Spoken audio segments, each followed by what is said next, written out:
US లో pre release event చేసుకోబోతున్న తొలి తెలుగు సినిమాగా గేమ్ చేంజర్ రికార్డ్ క్రియేట్ చేయబోతోంది. బాలీవుడ్ కోలీవుడ్ నుంచి గెస్ట్లు కూడా రాబోతున్నట్లు తెలుస్తోంది. ఇప్పటికే game changer teaser release function ను లోకల్ గా హైదరాబాద్ లోని సుదర్శన్ థియేటర్ లో గ్రాండ్ గా రిలీజ్ చేసి మెగా ఫ్యాన్స్ కి మంచి ట్రీట్ ఇచ్చారు.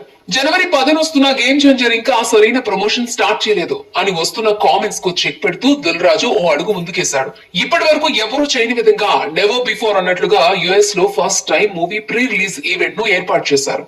డిసెంబర్ 21న కర్టిస్ కల్వెల్ సెంటర్ లో 499 నారన్ ఫారెస్ట్ గార్లాండ్ లో ఈ ఈవెంట్ సాయంత్రం 6 గంటలకి ఏర్పాటు చేశారు. రీసెంట్ గా గేమ్ చేంజర్ ప్రమోషన్స్ ని ఓ ఫ్యాన్ ఫ్లైట్ నుంచి దూకుతూ పారాషూట్ సాయంతో ల్యాండ్ అయ్యి సినిమాకు ప్రీ ప్రమోషన్ అందించాడు. యుఎస్ లో గేమ్ చేంజర్ ప్రీమియర్స్ కు బుకింగ్స్ ఓపెన్ అయ్యాయని చెప్పడం అతని ఉద్దేశం. దీనికి మంచి అప్లాజ్ రావడంతో దిల్ రాజు డిసెంబర్ 21 ఈవెంట్ తో తన సినిమా స్టఫ్ ఏంటో గ్లోబల్ వైజ్ చూపించడానికి గ్లోబల్ స్టార్ సినిమా